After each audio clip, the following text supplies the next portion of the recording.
Towson Bowl, the draft, not let alone the Orioles and the Capitals and the Wizards and everything else that was going on this weekend. This guy does all things NFL. He's one of our defending champions, a favorite guest to have on. He is Jason Cole, 6'2", out on Twitter. You can find him also out on Bleacher Report or anywhere the Stanford-Cal rivalry is sold. You have been a long watcher of Ozzie Newsome. You've been at many of these press conferences over 20 years. I've seen you in Baltimore many times. If this is the end, it was quite a weekend for Ozzie from a tactical draft standpoint. Now, whether Lamar Jackson can play and whether Hayden Hurst turns into Todd Heap or Dennis Pitt or something like that, time will tell. But from a checking the boxes standpoint, when you're giving those grades on Monday morning, Jason, very hard to dislike what Ozzie Newsome did to the football team this week. No, I thought this was a really, really fascinating, interesting draft. Like trading up into the end of the first round to get Lamar Jackson is both wise in terms of getting him, period, but also in terms of control of the contract. I mean, this is one of those little things that fans don't pay a lot of attention to, but all of those contracts in the first round are 5 years with the option for the sixth year, as opposed to 4 years in the second round. And when you're talking about a quarterback who's going to take some time to develop, and B, a guy who's going to have to eventually beat out Joe Flacco for the position, that may take a year or two before that happens. If it ever happens, then it was really incredibly wise to go up into the end of the first round and get him with that pick. You love him as a prospect? Really? I don't. Look, don't ask me a scouting question. I mean, I know what people say, but I don't watch enough of these guys to come down with a great opinion one way or the other, if that makes sense. It's, look, I hear what people say. I've watched the highlights. I've watched some of the low lights. I haven't watched a complete game of Louisville with him playing. I've probably seen half of a game with him, a couple of different times. So, and again, I don't scout, and I don't pretend that I scout. I'm not one of those people who's out there telling you, this and how he handles certain situations. That's not my area of expertise. So, he could be great. He could be the best quarterback in this draft. We have seen over the years that the best quarterback in the draft does not always come from one of the top, 1, 2, 3, 10 picks. That's been pretty consistent in the NFL because playing quarterback is based on so many other things than just your pure talent level and your athleticism. If that was it, it would be easy to pick. But 40% of what you do in playing quarterback is mental. And, we'll see how he handles this. And he could be a great star. I hope he is because, that if you cover the NFL, you need star quarterbacks. There's no question about it. He is Jason Cole. He is Jason Cole, 6'2", out on Twitter, of course, out at Bleacher Report as well. The fascinating part for me and the part that always bothers me is every team passed on him once, right? And that's not to say, look, every team passed on Tom Brady 5 times or 6 times or whatever it was. We can go through all of those outliers is what I would call any 6th-round draft pick that's going to the Hall of Fame. But in the case of Lamar Jackson, everyone did pass on him. He's the 5th quarterback taken. 4 other teams needed a quarterback and thought not him. And there does come a conundrum with him with Flacco where Flacco's got $25 million this year and next year, a $19 million cap hit. If they were looking to light a fire under Joe, okay, fair enough. If they're looking to use a 2nd-round draft pick on something to help Flacco, they didn't do that. And certainly they gave their 2 away next year. So I guess the question in our city is more about not whether Joe can play or not. He can still play quarterback in this position, whether it's an elite level, whether it's a $25 million number, and also where his back is and where the future of the franchise is, because I don't know that you could bet the future on a 33-year-old quarterback. In any other circumstance, you would have no problem with drafting the replacement. But then there comes the discomfort that comes along with that, and the fact that this kid is going to run a completely different kind of offense that Marty Mornhinweg and James Urban are comfortable with. But what happens to the team this year? And is Flacco set up to succeed? I guess that's the real question. Well, I mean, look, they took the tight end. I mean, Hurst in the first round, that's a toy for Joe Flacco, right? It's the first time in a while he's had a toy, though. I mean, if you go back over the last 5 years as to why the offense hasn't been, they've spent less money on the offense than any other team. They spent less draft capital than any other team on offense because they have a $25 million quarterback, and that's part of the hamstringing of having that guy on your team, right? Look, I don't buy it. Look, the cap has gone up significantly. If they want to spend on offense, they can spend on offense. All right, blaming that on Joe Flacco and putting that at his feet is kind of a ridiculous concept. They choose to spend on how they choose to spend. They have not chosen to spend on star caliber, offensive players. They did get Steve Smith, but it was a Steve Smith at the end of his career. And while they got a lot of mileage out of him, he was not the same player that he was, years before that, and got hurt along the way. So, you sometimes have to invest in offense. And I will say this, as much as they, are in a division where they want to be able to run, they want to be tough and all those things that everybody talks about in defensive team, frankly, they're boring. Okay. Because they haven't gone out and gotten those, star caliber offensive players. Now they tried with Perriman. They tried with some other guys, but you have to be completely committed to it. And they have chosen not to do that because they believe that their strategy of building on defense would work for them. And it did in the past. So I don't blame them for their strategy, but I also sit there and say, don't put this on Joe Flacco just because, he's the $25 million quarterback. He should be maybe playing for 18 instead. That's number one. That's not true. That's not fair to Joe Flacco because you certainly didn't pay him a whole lot the first 5 years of his career when he was a mid-first round pick. All right. You didn't take advantage of that except for the one time. Okay. And he held up his end of the bargain that one time. And I guess the second part about this is that, look, again, the cap has expanded much faster than the price of quarterbacks has expanded. And if you take a good look at that, there's a lot more cap space out there to be found. If they wanted to really go out and get some free agent offensive players and do some special things, they've had their opportunities to do that. They have chosen not to do that.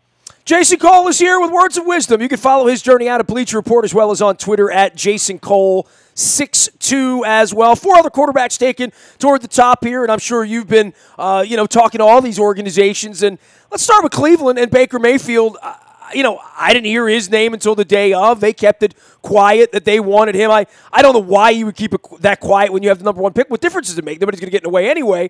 But they got the guy they wanted. I wouldn't have picked him. I don't know that anybody jumped on the table for him and said Cleveland should pick him over the last 3 months, but they did. And they always pick the wrong guy, right? They got a 20-year history of doing that. I look at this and think to myself, maybe they picked the wrong guy. Maybe I'd rather have Lamar Jackson 5 years from now than Baker Mayfield. Maybe. I mean, look, these are impossible questions to answer about definitively to say, okay, this is what's going to definitely happen, and this is, we know who's going to be who. I will say this. I know that Scott McCloughan, who's helping the Cleveland Browns out, who was very much definitively behind taking Russell Wilson when he was working in Seattle and as a 3rd-round pick, and strongly believed in Kirk Cousins over Robert Griffin III when he was working in Washington, and was the guy who basically told Dan Snyder we should start Cousins. He's the guy who believed in Baker Mayfield out of all of these quarterbacks. He likes him. He thinks he's going to be the guy. Now, there are issues that go with taking a short quarterback, okay, especially one who doesn't, he's athletic enough, but he's not a super quick kid, right? He's not Russell Wilson and the ability to get out of the back of the pocket. He's more like Drew Brees in terms of size, body type, and quickness. When you do that, you have to take really good guards, and you have to take a really good center because you've got to protect that guy and keep the pocket clean for him. And so, there are some complications that go with taking Baker Mayfield that high in the draft. That's okay. As long as you know it, you understand it, you know what you have to do, that's okay. And I think Cleveland, you would say, their guards are all right. They've invested some money there, and so they can make that work. But look, I'm a believer that, who cares what the public thinks?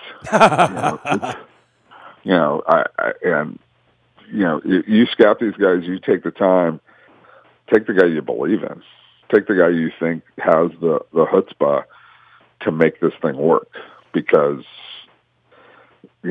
just taking a Josh Allen because he's 6'5" and throws the ball a million miles, or Josh Rosen because he's got a nice release, or Sam Darnold because he comes from the right program, or Lamar Jackson because he won a Heisman, and look at all the athletic ability. That doesn't cut it at quarterback. It just doesn't. There's two things that are really important. That's accuracy and that's decision making. And after that, there's a whole lot of intangible things that go into whether you can do this or not. Fascinating draft from the Giants' perspective and I guess from a Ravens fan perspective, we have never been bad enough to take a quarterback like that, picking in the top 5. Those were for the 1990s in our era. We had the Ronnie Stanley a couple of years ago, didn't need a quarterback at that point. I guess the jury's out on whether the Giants need a quarterback. They're going to at some point, and if the Ravens are trading back into the first round to try to get a Lamar Jackson, you would think if you're bad enough to be sitting on the second seat. But the Eli Manning out the side door didn't work so well in the middle of last year. It got the coach fired, quite frankly. And then they take a running back, which is something that over the last 10 or 15 years, most of the football minds have said we don't take running backs at that point in the draft anymore. We don't value them like that. Maybe that's turning a little bit based on Ezekiel Elliott, maybe even based on how Adrian Peterson ran for a number of years. But the Barkley pick, when you're that bad and have a chance at a quarterback, you'd like to think you're not going to be that bad and have another chance at a quarterback. But they went another direction. I found that to be a fascinating philosophical issue for the Giants, right? No, because I think they strongly believe that they have a couple of years out of Eli Manning left. And so how do you maximize those 2 years? I mean, this is the quandary that the Baltimore faces in taking Lamar Jackson is you've automatically created tension in your locker room between your starting quarterback and the other kid who's coming in, which you'll deal with, and that's okay. If those guys want to be competitive, they can be competitive, right? Let them battle. That's no different than any other position in football, right? But it makes for an uncomfortable quarterback room, so you got to do. Number 2, they did invest in Davis Webb kid, a third-round pick last year, which people seem to forget that kid's around, who's pretty talented. And number 3 in all this is when you take a guy that high in the draft, the expectation is he's going to play right away, or at least within the first 2 years, he's going to be the starting quarterback. Well, their plan is that Eli Manning is the guy that they think they can win the championship. Because remember, they were a playoff team in 2016. Yeah, they fell apart in 2017, but they don't believe that that's representative of where they are. They believe that they're much closer to being the playoff team and championship team before they had every injury possible at their wide receiver positions and didn't fix their running game. If they could just fix their running game, which they think they did by taking Saquon Barkley, and also, fix their receivers by getting them healthy and have Odell Beckham Jr. happy, then they think that they can be competitive. And I don't necessarily disagree with that. I understand that taking a running back that high is counter to what most people would do in the draft. And I know that everybody said as of 3 years ago, the running back position was dead. Don't take it. You can find guys in the second, third round. I think that's true to a certain extent. But number 1, sometimes special guys come around. And number 2, this league is all about changing styles of play.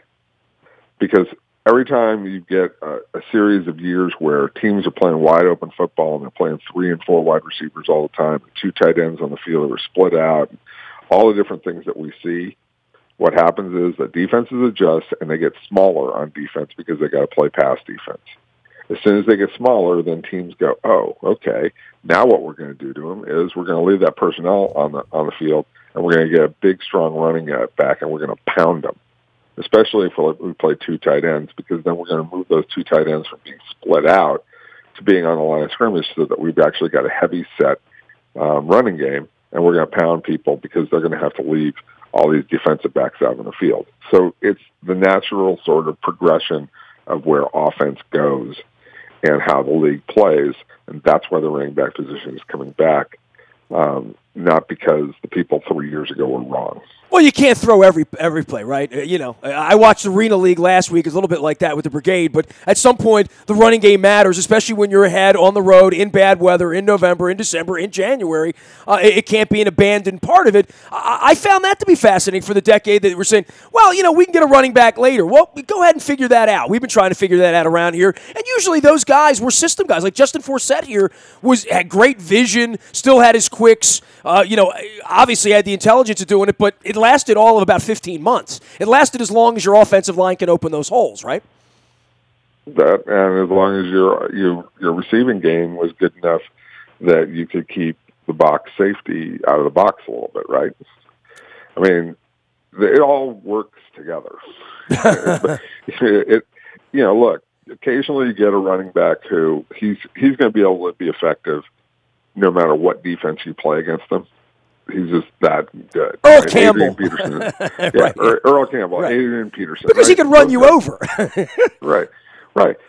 Those guys are going to be effective no matter what defense you play against them, right? And so, yeah, you can have that special guy, and obviously the Giants believe that Saquon Barkley is going to be that special guy.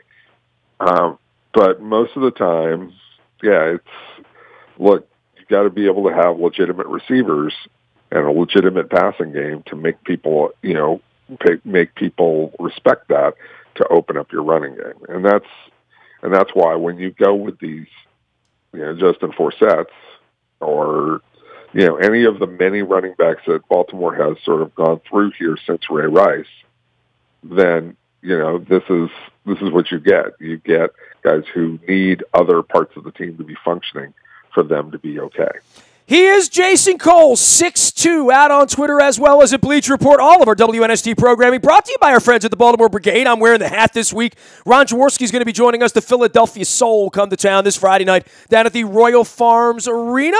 Royal Farms Kona Blend in my cup right now, and my Cole Roofing mug here as well. Real fresh, real fast. Make sure you're checking out Royal Farms. I got the fried chicken on Monday night. It was an off night for the Orioles and the Caps, so I loaded up with some fried chicken, some Western fries. I did it up. Go to Royal Farms, real fresh, real fast. Make sure you're downloading the app when you're pumping your gas. You'll get your points. You'll get your Western fries and your fried chicken for free. Also, shout out to the Maryland Jockey Club. My wife and I are headed to Laurel on Saturday for the Kentucky Derby.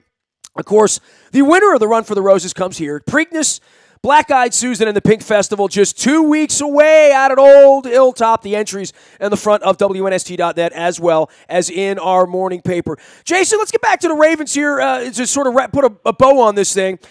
Ball goes over the head last week of December. They don't make the playoffs. We wait 4 months out on this, and we talk about all of the problems with the team. Flacco's aging, Ozzy's retiring, Suggs is aging, the offense wasn't good enough, no wide receivers, a bad room, Perryman's a bust, Elam's gone, all of that stuff. And 4 months later, we look up, and they've completely changed the wide receiver room, all veteran guys. They looked at the draft and said, well, Ridley Moore, who they both passed on twice. They said, now we want veterans, so they went and got Crabtree. They go get Smokey Brown. They wind up picking up the kid from New Orleans with an offer in the sheet 2 weeks ago and put New Orleans against it with Snead. And then they draft guys late. A couple of different guys, one kid who's had some trouble as well. But for Ozzy to remake a team in his final year, his final act, all of that stuff, and handing it off to Ozzy, I got to tell you, with the cap situation they have and where they are in the division and what they have with draft picks and coming in with 7 or 8 draft picks, not getting that sandwich pick they're used to getting, for Ozzy to bring in 12 guys, a franchise quarterback, 2 tight ends, getting a kid in Orlando Brown that they thought was a first-round pick before he went to the Combine and laid a turd 6 weeks ago, I got to give Ozzy high marks here, over the last 16 weeks for what could have been and where they are right now from a personnel standpoint. They're a better football team if they had to go play next week than they were back New Year's Day, I think. Yeah, there's no question about that. And we'll see how much better a football team they are. But, did you not expect Ozzy to put in a completely and totally honest effort here this last year? Oh, I absolutely did, but I wasn't expecting Thursday morning there'd be 12 draft picks and a new quarterback. I didn't expect that. And I think when they were signing the kid from Washington that had an injury issue after Michael Crabtree became available, I mean, it wasn't looking real good when they're signing the kid from D.C. for $25 million. Or the kid that caught 20 balls last. I mean, it was a little dicey on free agency day. And look, I think it was dicey last year, even when they brought Macklin in. I don't know that Ozzy's had that I've sat here in May and thought it's been a good offseason so far, because I don't know if they had the cap room to do that or the draft picks to do that. So I feel better about this offseason than I have in the recent years. I mean, 4 out of 5 years they haven't made the playoffs, right? Well, and maybe the whole point of this is that Ozzy's not as worried. He's just making moves. He's not worried about what it's going to look like 3 years from now or 4 years from now. He's looking at saying, these are the best guys, and I don't really have to worry about the money and how that's going to work out. And, let DaCosta figure it out, right? Well, that's not necessarily a bad thing. I mean, again, we're going to look back and say, okay, here was the result of it, and why did this work or why did it not work? But I think that they went aggressively after changing the team and changing the personality of the team. And I think you're seeing that same thing happen in Seattle, which is eventually you got to do a significant makeover. And even when you win, I mean, the Browns have to do it every year because they suck. But even when you win, there comes a point where, and that's my point with the Giants, I guess. I mean, that you have to have some sort of a heart transplant at some point, and usually you have to go 3-13 to do that. Most teams do, anyway. Yeah, but sometimes you can do it when you're in the middle of going, 8-8, 7-9, 9-7, somewhere in there, because you got to break out of that rut. It's easy to stay in that rut for a long time. That's what. Like the post Super Bowl winning Tampa Bay Buccaneers were in a 6-10 to 10-6 rut for 6 years under John Gruden, and they were never able to break out of it because they never went for a big makeover and said, okay, we've got to make this play, and we've got to go do this, and we've got to get this quarterback, and do all these things. Cadillac Williams, how about that? I'll throw that one out for you. Right, Cadillac was just a guy, instead of, being more aggressive and finding a way to get better players, they just went with the best running back they saw on the board, who reminded Gruden of Charlie Garner, who he loved. And Charlie Garner was a perfectly nice player, but not a great one, and not the guy you build a change. You don't change the culture of your team around Charlie Garner, and you didn't do it around Cadillac Williams either. Do you have a team you love in the offseason? Not the draft, but a team you think got better? I think the Ravens have gotten better. The Rams. Okay. The Rams. Okay. I mean, they went and got 2 great corners, and they got a great defensive tackle. They got guys that can change games. When you get now, Akib's probably not the same player he was 3 years ago. That's okay. He's still really good. And Sue's probably not at the top of his game, but he's pretty close. But both Peters and Talib fit what Wade Phillips wants to do on defense and how aggressive he wants to play. So they are dominant in that regard. And I would say that Ndamukong Suh, when you pair him with Aaron Donald, that could wreak havoc. Now, it's Suh is not a great pass rusher per se, but he's not terrible either. But he's going to create a lot of opportunity for Donald to do even more damage than he's done here so far in his career. That's an interesting concept, too, because they didn't win the draft because they didn't pick until midnight on Friday night. But then they had 11 picks, all third, fourth. I mean, it's kind of an Ozzie Newsome, Eric DaCosta kind of draft. We'll take all the kids in the 4th, 5th, and 6th. Give me a dozen of them instead of 3 of yours in the first round, and we'll find some football players. For the Rams, we didn't talk a lot about the Rams over the weekend because they weren't on the clock when it was sexy, right? Literally. Right. But they, like I said, they had a dominant, and I repeat, dominant free agency with the 3 guys that they brought in. And those guys, for where they needed to get to defensively, because it's not just, they were good defensively last year. They were not great because the players that they had did not fit what Wade Phillips wants to do. And now they got guys who fit what Wade Phillips wants to do. And Wade will be able to play his 3-4 and alternate between 3-4 and 4-3 when he wants to, but the most important part is that he has corners who are willing to get up in receiver spaces. By the way, I really appreciate you sharing the Garoppolo San Jose Shark video because I wasn't up late enough to see that and I didn't catch it. But, when I follow you out on Twitter, I get a little comedy, I get some serious stuff, and every once in a while I get Jimmy Garoppolo in a Sharks jersey, right? There you go. Appreciate you, man. We aim to play. No problem. I know. We'll see you down the line. Have a great summer, Jake. Be well. Jason Cole, 6'2", exceedingly blunt journalism teacher, and big fan of Michael Simon, which is why I like him. I don't like much out of Cleveland, but I'm a Simon guy. At some point, Jason and I are going to put a bib on and go eat Simon's ribs in Cleveland and have some fun. Maybe we'll do that Ray Lewis weekend. Who knows? Nasty at WNST.net finds me. Facebook, Twitter, LinkedIn, Snapchat, Instagram, streaming live on our Facebook, as well as our YouTube WNS TV channel. Big reminder that Be More Positive community series continues on Thursday mornings. It's all brought to you by our friends at Howard Bank, where they have a relentless commitment to being the best at everything they do, as well as our friends at Cole Roofing. Billy Cole's going to be here. He's all jacked up about this Lamar Jackson thing, I should say, and getting ready for the season. Also, Royal Farms, real fresh, real fast, tasty coffee, the best fried chicken anywhere. Make sure you're downloading the app. When you use the app, you get the points. When you get the points, you get the fried chicken and the Western fries and the Kona blend free. It is Royal Farms, real fresh, real fast as well. King Discount Liquors, lottery, beer, booze, and the best prices in Baltimore. There is a rumor I will be shooting some more low-budget commercials for your Wayne's World pleasure from King Discount Liquors. The prices are no joke. Johnny Bev's no joke when it comes to the wine. Get on out to Pulaski Highway and give the King a ring. Now almost 2 decades, our sponsor, King Discount Liquors. I am Nestor. We are WNST.net, AM 1570. Anytime you need me, you can find me on Facebook, Twitter, LinkedIn, Snapchat, Instagram. We do stream live right here on our WNS TV channel, as well as our YouTube, WNS TV. We are WNST.net, AM 1570, and WNST Towson, Baltimore, and we never stop talking Baltimore sports.